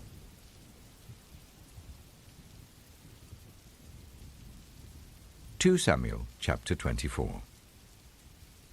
Again the anger of the Lord burned against Israel, and he incited David against them, saying, "Go and take a census of Israel and Judah." So the king said to Joab and the army commanders with him, "Go throughout the tribes of Israel from Dan to Beersheba, and enroll the fighting men, so that I may know how many there are." But Joab replied to the king, "May the Lord your God multiply the troops 100 times over, and may the eyes of my lord the king see it. But why does my lord the king want to do such a thing?" The king's word, however, overruled Joab and the army commanders. So they left the presence of the king to enroll the fighting men of Israel. After crossing the Jordan, they camped near Aroer, south of the town in the gorge, and then went through Gad and on to Jazer. They went to Gilead and the region of Tatim Hodshai, and on to Dan Jair, and around towards Sidon. Then they went towards the fortress of Tyre, and all the towns of the Hivites and Canaanites. Finally, they went on to Beersheba in the Negev of Judah. After they had gone through the entire land, they came back to Jerusalem at the end of 9 months and 20 days. Joab reported the number of the fighting men to the king. In Israel, there were 800,000 able-bodied men who could handle a sword, and in Judah, 500,000. David was conscience-stricken after he had counted the fighting men, and he said to the Lord, "I have sinned greatly in what I have done. Now, Lord, I beg you, take away the guilt of your servant. I've done a very foolish thing." Before David got up the next morning, the word of the Lord had come to Gad, the prophet, David's seer. "Go and tell David, this is what the Lord says. I'm giving you 3 options. Choose one of them for me to carry out against you." So Gad went to David and said to him, "Shall there come on you 3 years of famine in your land, or 3 months of fleeing from your enemies while they pursue you, or 3 days of plague in your land? Now then, think it over and decide how I should answer the one who sent me." David said to Gad, "I am in deep distress. Let us fall into the hands of the Lord, for his mercy is great, but do not let me fall into human hands." So the Lord sent a plague on Israel from that morning until the end of the time designated, and 70,000 of the people from Dan to Beersheba died. When the angel stretched out his hand to destroy Jerusalem, the Lord relented concerning the disaster, and said to the angel who was afflicting the people, "Enough, withdraw your hand." The angel of the Lord was then at the threshing floor of Araunah the Jebusite. When David saw the angel who was striking down the people, he said to the Lord, "I have sinned. I, the shepherd, have done wrong. These are but sheep. What have they done? Let your hand fall on me and my family." On that day, Gad went to David and said to him, "Go up and build an altar to the Lord on the threshing floor of Araunah the Jebusite." So David went up as the Lord had commanded through Gad. When Araunah looked and saw the king and his officials coming towards him, he went out and bowed down before the king with his face to the ground. Araunah said, "Why has my lord the king come to his servant?" "To buy your threshing floor," David answered, "so that I can build an altar to the Lord, that the plague on the people may be stopped." Araunah said to David, "Let my lord the king take whatever he wishes and offer it up. Here are oxen for the burnt offering, and here are threshing sledges and ox yokes for the wood. Your Majesty, Araunah gives all this to the king." Araunah also said to him, "May the Lord your God accept you." But the king replied to Araunah, "No, I insist on paying you for it. I will not sacrifice to the Lord my God burnt offerings that cost me nothing." So David bought the threshing floor and the oxen and paid 50 shekels of silver for them. David built an altar to the Lord there and sacrificed burnt offerings and fellowship offerings. Then the Lord answered his prayer on behalf of the land, and the plague on Israel was stopped.